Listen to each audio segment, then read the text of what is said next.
Hello, ladies and gentlemen, and welcome back to Beyond All Reason, another match of the Brightworks.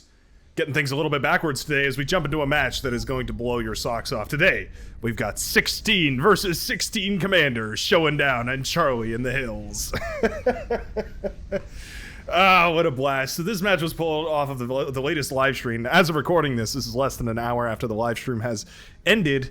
And boy, what a fun one. Flo showed up and managed to change some of the settings for us so we could kick these games up. I think it's the end of it.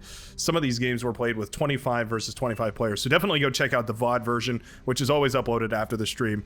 And yeah, you can go check out some of those epic games for yourself. Other than that, though, let's get into this match right here and meet our team leaders. So, spawning on the southern side and representing the blue team, coming in at 38, true skilled, well known around the Brightworks community and throughout the Beyond All Reason community himself, Lord Jamakis, the very one and only. Also goes by Night Fury apparently now. Used to go by Jammy, used to go by a whole bunch of other things, but Jamakis gonna be spawning here as a Cortex Commander and going into a bot lab right here. Now, interesting things that you have to be aware of, by the way, for the stream settings here.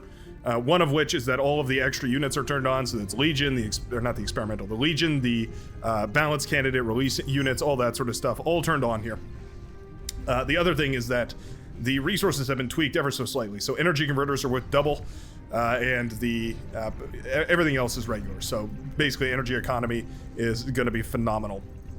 Now, representing the red team here, spawning on the northern side, goes by the name of Vanaja, spawning as a Cortex Commander and getting some tidal generators in the pond right here. Wind is actually really good right now, but it can definitely drop down and choke you for energy if you're not careful here.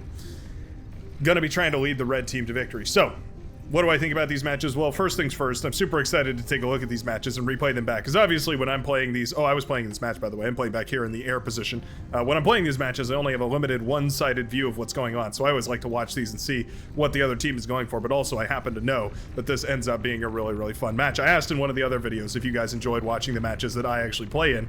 Because I can offer you a little bit of insight. At least as far as what I was thinking at the time.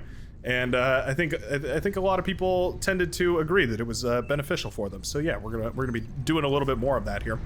And this is also your official reminder. Oh, we do have some commander sacrifices over here, by the way. This is your official reminder to go check out the Bar Pro League, which signups are now available. And you're running out of time quickly here. The first qualifier tournament is going to be next Saturday as of recording this. So that'll be, that'll be 7 days from now. Come on, phone, show me the date. February 10th will be the first qualifiers, I do believe.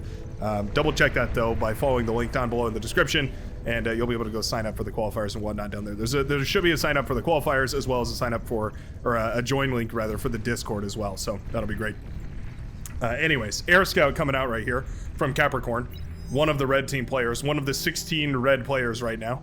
Gets a beautiful scout of our entire team right there. My goodness, reveals just about basically everything that our team has to offer.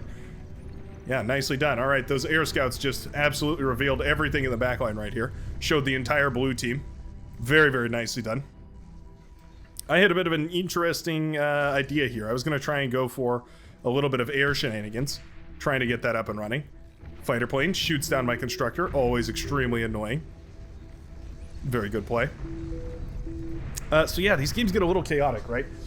I do have to apologize preemptively if I missed something, because yeah, these games are absolute chaos. You can see that we have so many frontliners here. It's absolutely impossible to determine who should be playing on the front line and who should be playing in the back line.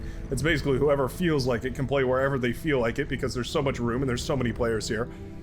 In a rough overview, it looks like Aerobiz is going to be taking a backline position here. Me and 3 others are going to be taking a backline over here. I was trying to fund Mib so that he could get a stellar economy up and running right here. Planning to try and go for some of that T2 shenanigans.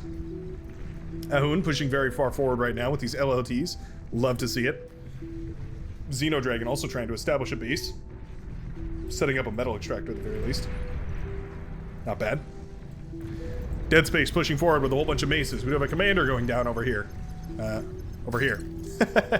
Commander goes down over here. I'm pretty sure that's just a sacrifice to eat up a whole bunch of metal, but the commander goes down nonetheless. You can see up in the top right-hand corner. Things are looking a bit strange. 15 versus 15 at this point. Very, very bizarre indeed. Yeah, Xenodragon blasting down these LLTs whenever he can. Well, these LLTs are doing some serious damage, though. That Tan Commander in a whole lot of trouble. This LLT's getting tons of experience as well. Oh, just barely escaped. 16% HP left on that Tan Commander right there. Definitely brutal. Won't stand a chance against this extremely experienced LLT over here. Once those LLTs start shooting away at a commander, they level up extremely quickly, and it's very easy to get an advantage off of that. Anywho, medium tanks out right now for Tiberius Jackal, who's moving them around, trying to use those brutes to dissuade any sort of attack over here. There's a lot of grouped up grunts, so I'd love to see those jumped on by those tanks. I think that might be an excellent opportunity to shut down a whole bunch of the metal available for the, oh gosh, you can't go by colors anymore. Available for Dead Space, I should say. Colors are all over the place here, and it's been too long trying to figure out what colors are, even what colors, so we'll just go with Dead Space for now. Twin Guard gonna blast away a lot of these. The maces do eventually fall right here. It's static defense, very nicely done. Excellent usage of the static defense right there, manages to trade out extremely efficiently. GDF 145-1 goes in for the D-gun here. Doesn't look like he had enough energy. He did have enough energy, he just didn't throw enough D-guns right there. Takes a tremendous amount of damage. Oh, that commander's really low, 7% HP. Oh, just barely manages to escape that tank fire, but man, that was close. Yeah, that's a orange-ish gold commander forced off the front lines. What a mess. If you like messes like this, by the way, you're always more than welcome to tune in on Saturdays and Tuesdays, where we do these streams from 12 to 4 PDT. This one actually ran a little late because we were having such a fun time. By ran a little late, I mean we stayed on a little longer, so it was closer to 5, I do believe. 5 hours worth of stream, but you got to get in quick, because not all the time can we change the amount of players that get to play, so you got to be up and ready and ripping and roaring to go, because otherwise things are going to cause problems over here. A little bit of a commander duel. Humble Guard MVP duking it out over here, going to result in a commander trade.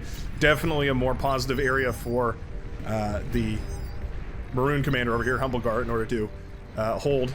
Yeah, commander fall down. Yeah, definitely an easier place for that Maroon commander to hold on to. But there is some forces moving over here. Do we have a resbot? No resbot out right now, so it's going to be really tricky for the the powder blue commander to hold on to that area. Might just have to cut his losses and retreat out of there. And indeed, I think that's probably what's going to happen. Right-hand side is crumbling. There's also a infestor sneaking over in the hills over here. Very nicely done. Cheeky little play. The infestor's pretty cool. Unlike the StarCraft 2 infestor, this one is actually capable of infesting. It basically it can build one thing and one thing only, and it's an exact copy of itself. So you can imagine, you put one of them somewhere on the map and then it spawns a second one, and then those two build a third one, and those three build a fourth one, and so on and so forth, and you end up with this incredibly large army extremely quickly. They're quite a unit. Quite a unit of all time. Nice job with these tanks over here. Grab ours manages to push back those maces, at least for the time being. Those tanks very good against those maces. Mace's not bad against the tanks. It's probably the best option that Dead Space has right now, but still definitely a little bit wanting for speed and damage. Oh, big old commander explosion over here, as well as two of those commanders do trade out. Looks like that's Zeron's commander and, oh, I want to say maybe, who is this here? MVP's commander. That's probably MVP's commander. It's either MVP's or it's Jamakis' commander. Is that Jamakis? No, that's not Jamakis. Who is that? Ahun. Might be Ahun's commander as well. Either way, two commanders, one for red and one for blue, both go down right there, bringing the score into position where it lies right now. 11 commanders for the blue and 12 commanders for the red. Still nowhere close to a victory condition. Oh, another commander goes down, but it takes out the entire base over here. That's a brutal hit. Definitely valuable right there. Yeah, that's going to be Violet Jupiter commander going down.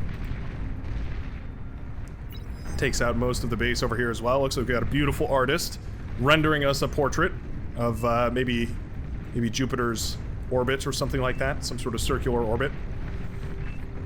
Bunch of heat ray salamanders firing away as well. Actually, this T1 wall is doing a great job of keeping this agitator nice and safe. Okay. Wasn't expecting that. Wasn't expecting these T1 walls to be so effective, but you know what? Doing a great job of protecting this heavy T1 LRPC cannon. Area Control Plasma Artillery. ACPA? We'll call it an ACPA.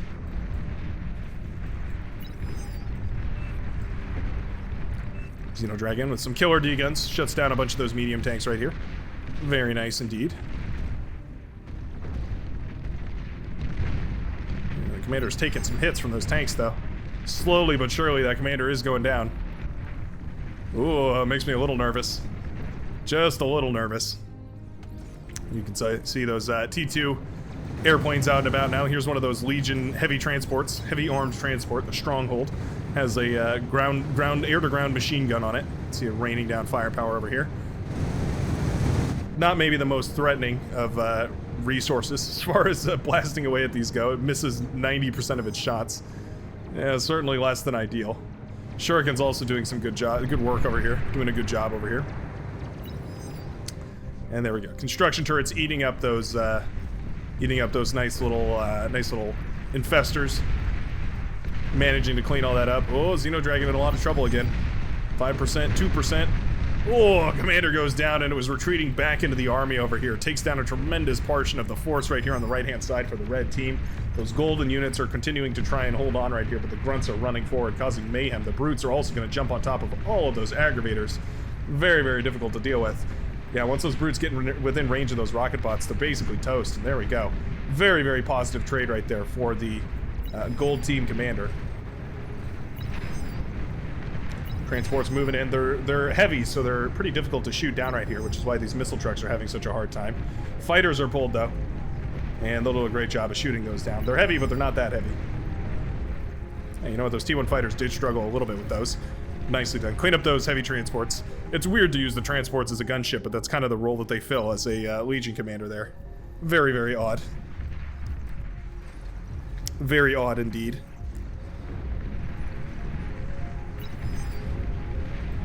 This battle over here has been wonderful, though. Yeah, those hero aggravators, they're very low in HP, but if they can manage to hold on, they're going to do wonders. Agitator was built further back over here. Try and deal with this T1 spam. Spam, which there is a tremendous amount of because there's so many more players right here. You can imagine that, you know, when you have this many players all starting at the same time, you're dealing with effectively 16 players times 1,250 metal. As far as the metal and commanders go. Not to mention the metal you start with, right? 16,000 metal per team. Means you get up to speed pretty quick.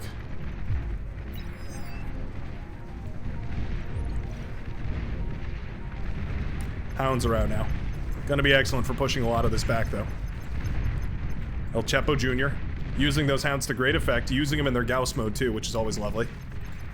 Their Gauss cannon mode allows them to hit those moving targets a lot easier.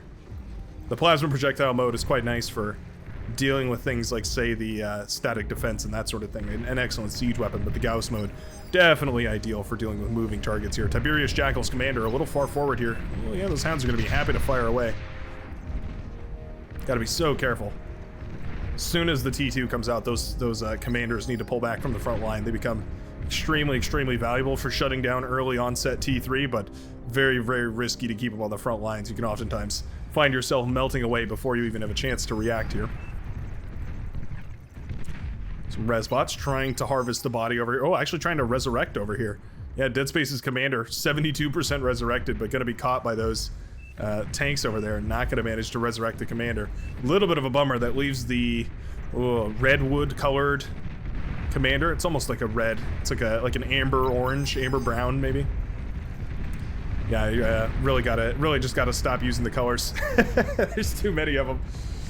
Heavy laser turret blasting away whatever it can, but it will fall. Those are some T2 Mauser, some T2 Quaker assisting some of the railguns. These are a Legion unit. The long-range skirmisher slash anti-air. It's basically a railgun cart. Very slow firing, but very high damage. Similar to a sharpshooter, at least in form. However, in function, a little bit less powerful, obviously. This Quaker, however, well and proper T2 unit. More than capable of shelling away and doing tremendous damage. Very, very nice to see. Ooh, medium tanks with a beautiful surround right here, though. Yeah, those Quakers are firing away, but the medium tanks manage to jump right behind them. Those Quakers can't fire backwards, so these medium tanks are in a perfect position right here, jumping on top of all of these T2 artillery. Beautifully done right there. Excellent, excellent play by Grabars, who's now moving the medium tanks forward to sweep up all the rest of this. Really, really lovely play right there. There's a Phoenix come out.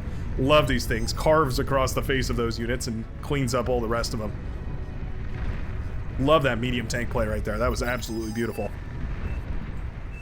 More and more T2 coming out of the back line right now. Vanaja going for that T2 vehicle production, Cortex vehicle production. Air forces were pulled right here. Everyone trying to get their air forces up and running. You can see that I've got my Phoenix production underway.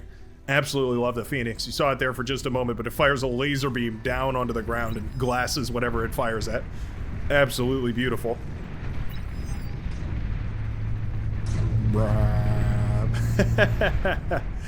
You do have to be careful. The friendly fire can be quite dangerous here. Yeah, this was so I realized the friendly air was already all over the place here, so I might as well just send these forward. And here we go, glassing away tons and tons of these generators right here.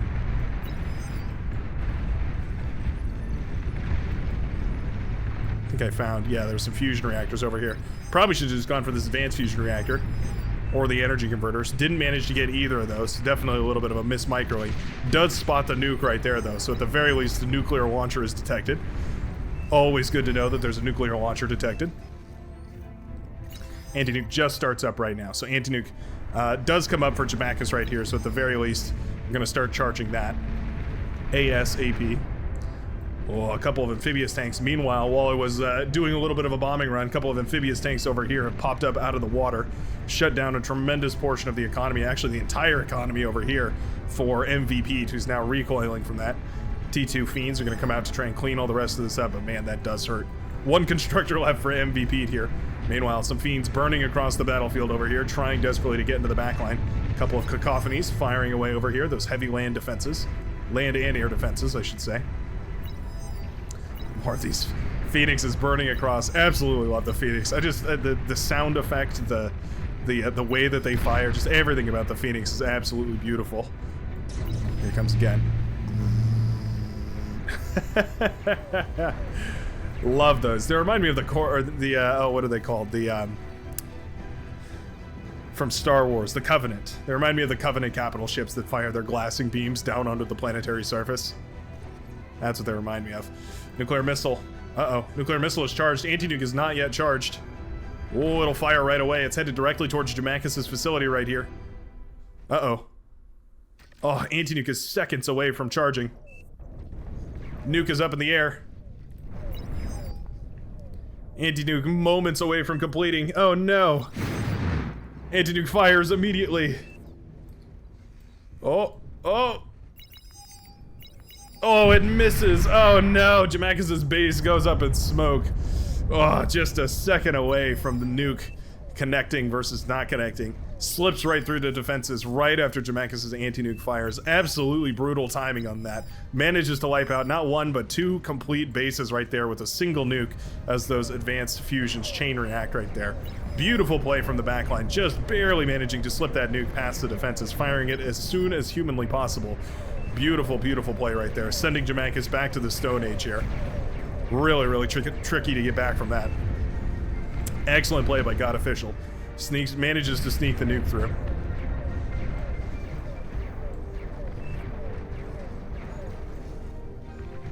Why does it even launch when I was debated? Yep. If you go back and you rewatch the live stream, by the way, you'll see a couple of crazy nukes happen. I can think of at least one other match that had a bizarre nuke that actually landed and caused a severe amount of discomfort to me and my team. Offering you a little bit of an advertisement to go watch those streams back because they are awesome. Essentially a 4-hour uncut video of, well, just a lot of cheeky gameplay, I'd say. I don't want to spoil too much. Yeah, this was something I discovered about these Phoenixes. They definitely have a tendency to miss their targets when they turn their bulbs away. Really don't work at all around these hills over here. Fighters were pulled, so the gunships had to come back immediately.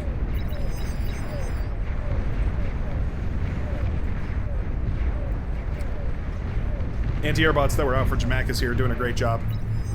And there they go. They do great if they can manage to line up their shot on flat or relatively flat terrain. But yeah, they definitely struggle quite a lot when they're actually dealing with basically any sort of incline-decline. Uh-oh. Oh, EMP bombers absolutely crumble that area. Phoenix is coming in. Glass the Marauders. Oh, that's beautiful. I want the cinematic shot, but I also want you to see just how much damage these things do. They really laser beam those units absolutely apart right here. Wonderfully done. By those Phoenixes. Love to see those things coming in useful. Oftentimes they can get really, really effective trades if they can line up like this sort of thing right here. If they can come across the face of this A regular bomber will too, but especially the Phoenix, just because of how far and how long it fires. You can see Mib going for a whole bunch of advanced fusion reactors back here, starting up a killer economy.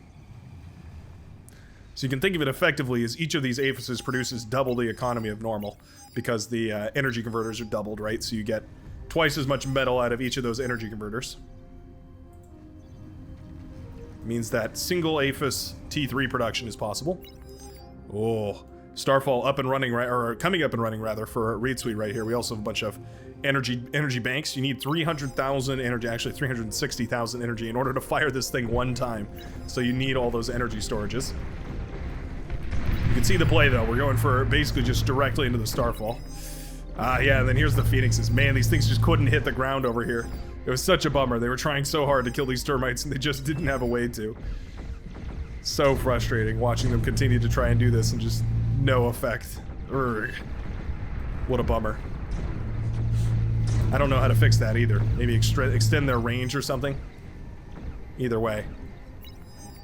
Termites absolutely devastating all the tidal power that was built over here. Little bit of a bummer, for sure. Titanium Warden moving the commander into position over here. Just gonna let my team know I can't hit them. Gunship's not gonna be the savior that I think they were hoping these were. There's one of those carries tanks. This is the new Legion T3 heavy tank. It's quite good. It is a how much metal? Basically 3,000 metal investment. So if you compare it to something like, say, a Razorback, which is 3,800, yeah, you get about what you pay for here. I'd say they're relatively well balanced. Put out a decent amount of damage. They're kind of a weird T3. They fill a weird sort of niche where you kind of want them as a way to, yeah, like you need them as a way to deal with incoming T1 and T2 spam, but they're not exactly perfect against T3. So they're, I don't know, kind of a weird option here. Another nuke is fired, but the anti-nuke will be in place this time. No longer shall we make that mistake. Starfall almost completed, 96% of the way there.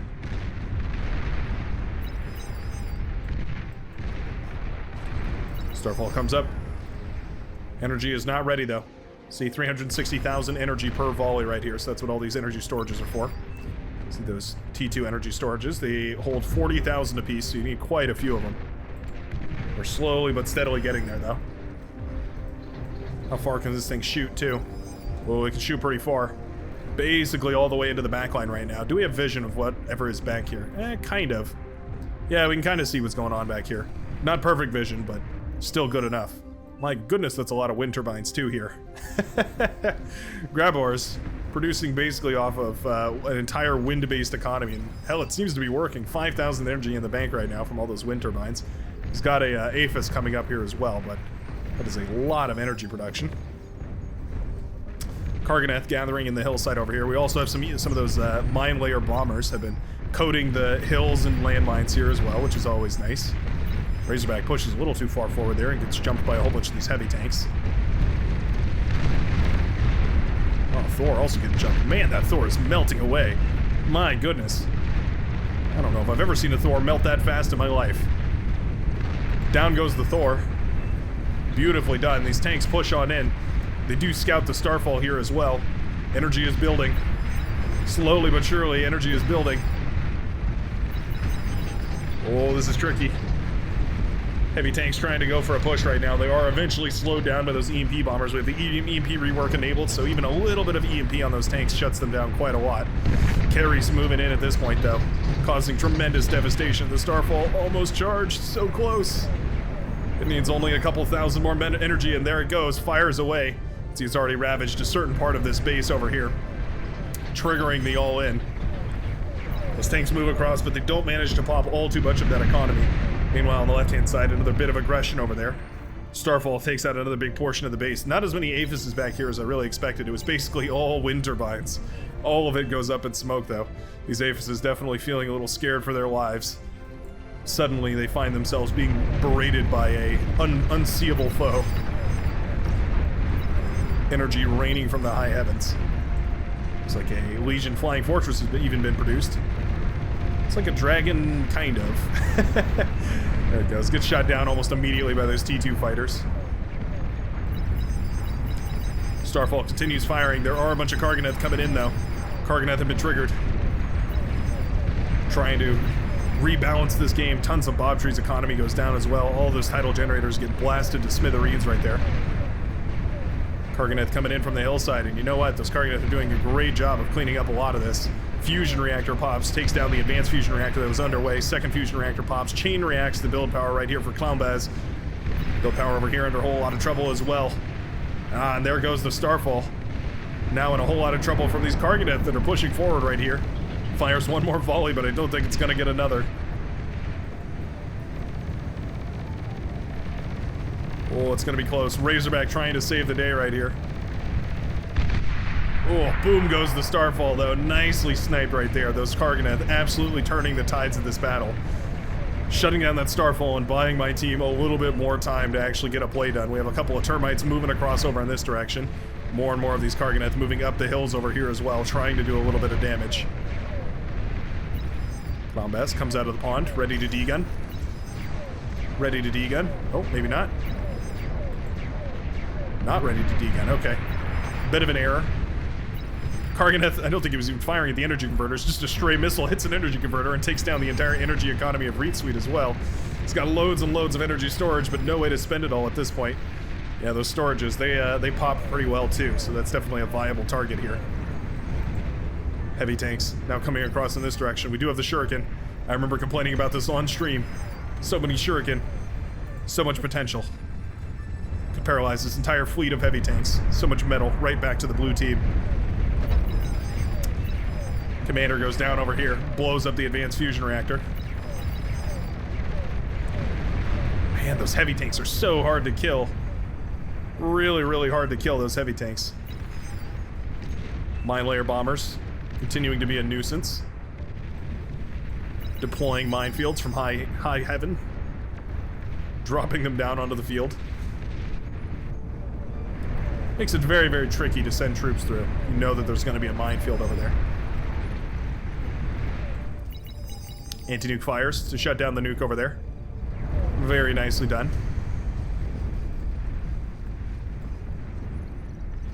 You can see me panicking. Trying to draw an arrow to point the shuriken towards this direction. Not gonna happen though. Not gonna be the case. Full-blown T3 production. Or T2, well, T2 air production. Basically some of it's T3. Some of those super heavy T2 air units. More Karganeths moving in the hills over in this direction though. Yeah, those will be more than enough to deal with the rest of this base. T2 constructor goes down over here, that's pretty annoying. Definitely hurts pretty bad. The anti-air missile on those Karganeths also blasting away at a whole lot of these aerial constructors, never comfortable. Man, those EMP bombers really hurt the Karganeth though. You can see their fire rate dramatically slows down.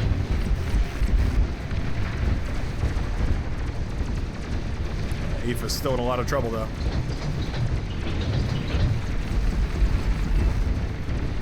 Oh, yeah, that Aphis is getting real low. Boom goes the Aphis. Very nicely done. Those Karganeth do manage to snipe one more base over here on the top right-hand side. Very, very nicely done.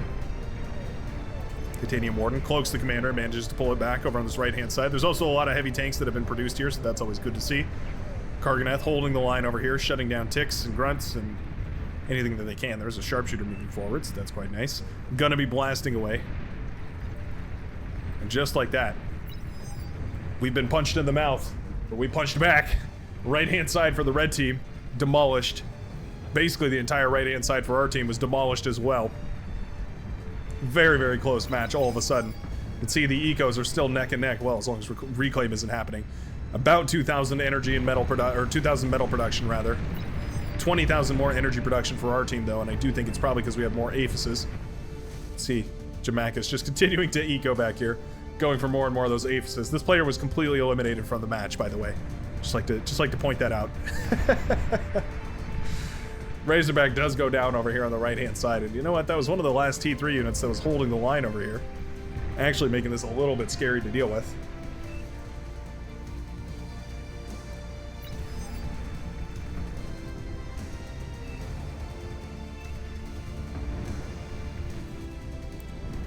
I decided, as soon as I saw Jamaica say we need spam more than anything else, one of the fun things you can do with these Cortex labs is if you end up having them one in front of the other, the bots can still walk through the lab without disrupting the other one. So you can set them up in a big line, and you'll see when the pattern comes out eventually after I build those. You can set them up in pretty funny patterns, and they still work out pretty well. It's quite cute.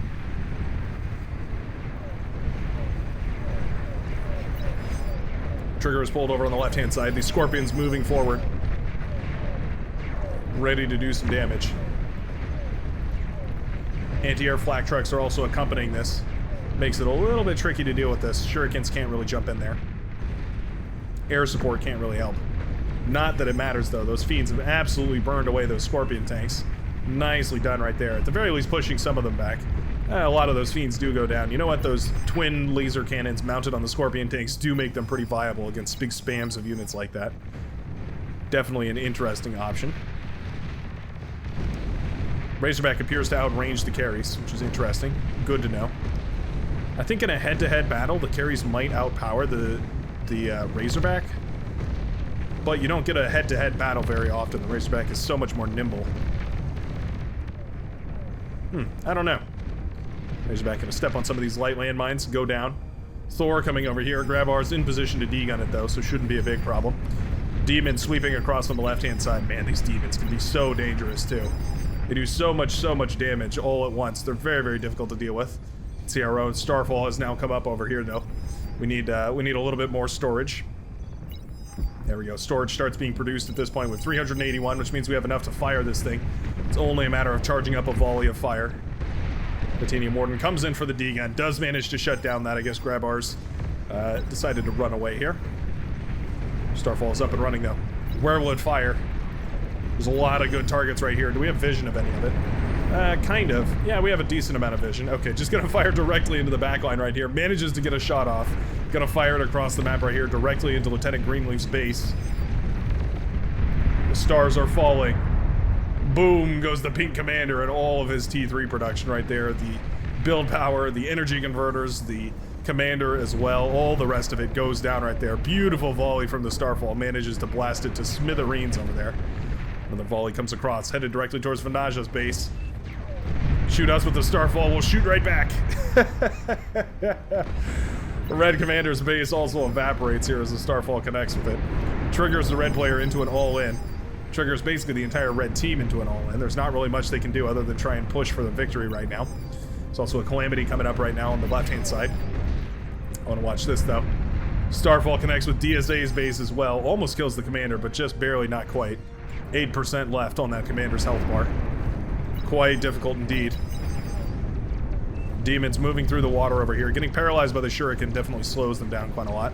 Wasps also doing whatever they can against them. And those demons being cleaned up quite nicely over here, actually. Very, very nice. Starfall takes out another base on the top right-hand side. There is an anti-air missile available on these demons' backs, but there's so much air here. There's just not enough that the demon can do. Down it goes, blasted apart by some of its brethren. Big volley lands right in the middle of this area as well. Very, very nice. Karganeth's still pushing on the right-hand side as well. All of the forces brought to bear here. Calamity just about finishes up here as well and starts firing away immediately. Directly into the Mac line over here. Goes down a whole lot of those wind turbines. Always nice. Retarget it. We will indeed. We're targeting directly into the fusion reactor over here. Not the APHIS in the backline here, but just the fusion reactor. Can't help but wonder if we might overshoot into that backline, though. Oh, there we go. Popping down whatever economy still remains right here for Vanaja. There's not a lot of it, but whatever still remains being blasted apart. Absolutely wild. At this point, we pulled ahead into the lead. Another Starfall volley does fire over here. The Starfall was up and running, but we don't have enough energy to fire it. Oh no, that is brutal. We don't have enough energy right now. We need a bunch of energy storage just handed over from another commander. It's the only way we're going to fire this Starfall. Oh, another volley from the Starfall, from our Starfall, lands across the map over here. There's just not enough energy. Oh no, we need more energy storage. Xenodragon calls out to fire it. Vanasha points out you need 350k energy storage in order to fire it. There's nowhere near enough energy to actually fire the cannon. Oh no, despite it being resurrected, it will not go up and it will not fire. A last-ditch final effort is pulled as all the bombers fly forward right now. Fighters marching forward to try and deal with all this, though. And those bombers are absolutely shot out of the sky right here by the T2 fighters now patrolling around. Demons under the water do push through the pond and into the backline as well, triggering a chain reaction that ripples all the way up to the hillsides right here, sending God Official's base crumbling to dust. As more and more units fall on the red side of the map here. Finally, after a hard-fought back-and-forth battle, the blue team manages to secure victory. What an awesome match. I sure enjoyed it. I sure hope you did too, and feel free again to tune in for any of these streams on Tuesdays and Saturdays for more epic matches like this. Other than that, though, I sure hope you enjoyed, and I will see you in the very next Beyond All Reason video. Peace out, folks.